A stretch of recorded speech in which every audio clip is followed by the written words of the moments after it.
On Government Order of the Day number 2. Organised crime and anti-corruption legislation bill interrupted debate on second reading. Members, when we were last on the second reading of the Organised Crime and Anti-Corruption Legislation Bill, Kelvin Davis was speaking and has 5 minutes remaining. Thank you, Mr. Speaker. Kelvin Davis. Thank you, Mr. Speaker, and it gives me great pleasure to resume my speech on the Organised Crime and Anti-Corruption Legislation Bill.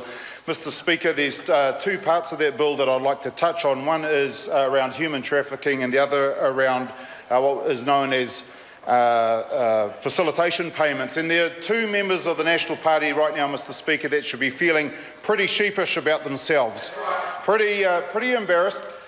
First of all, Ian McKelvey, Mr. Speaker, in the previous time that we were debating this bill, he made some very unfortunate comments likening sheep rustling to human trafficking.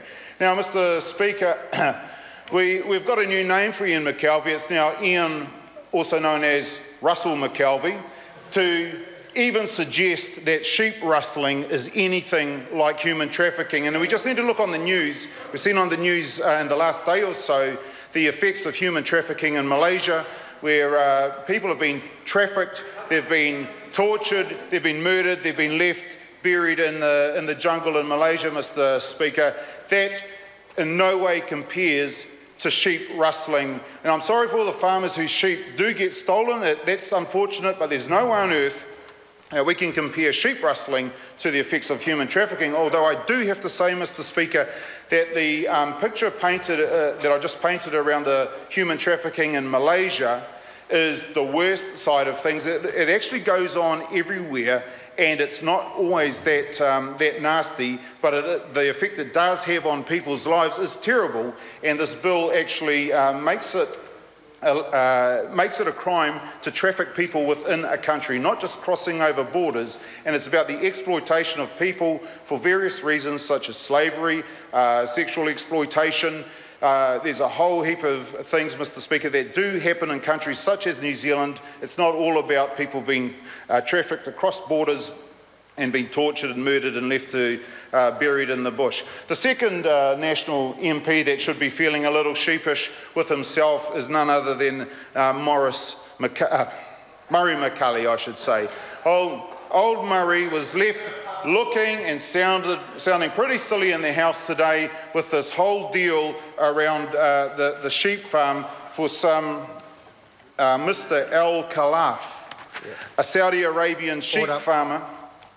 Organised crime bill. Well, Mr. Speaker, thank you, Mr. Speaker. We're talking that the connection is around the facilitation payments, Mr. Speaker, and the member, Mr. Speaker, was asked today why is he the first minister in history to back a multi-million-dollar facilitation arrangement with other jurisdictions called a bribe. Now, he should be feeling pretty sheepish about himself, Mr. Speaker, because he's allowed this flock of sheep to be bought by the New Zealand taxpayer, so we should be all feeling pretty fleeced by the arrangement. He rounded up this mob, put them on a plane, and we can only assume that they were in cattle class, although the cost of flying them over there must have been some first-class benefits, Mr. Speaker. And then what did he do with those sheep? He got the flock out of here. He flew them over to Saudi Arabia. We're picking that he... Order. This has got nothing to do with the bill that's before us, and I'll ask the member to come back. Kelvin Davis. Mr. Speaker, there is a very strong connection between the facilitation payment, also said in many jurisdictions to be a bribe, and what has happened with the sheep farm for Mr. Al Khalaf. I mean, New Zealand has paid for this man's business to be facilitated. We've bought a flock of sheep that we've sent over to Saudi Arabia. The New Zealand taxpayer doesn't own that flock of sheep. I won't remind the member again. We're on this bill here, and I'll ask the member to come back to it. Kelvin Davis. Thank you, Mr. Speaker. What's happened is New Zealand's had a proud tradition of being an honest nation which takes a strong stance against things like facilitation payments, and yet what we have here is the facilitation of a Saudi Arabian sheep farmer's Order. Order. This is the third time I'm terminating the member's speech. Split call, Nukarako, 5 minutes. Kia ora, e te mana whakawā. I take the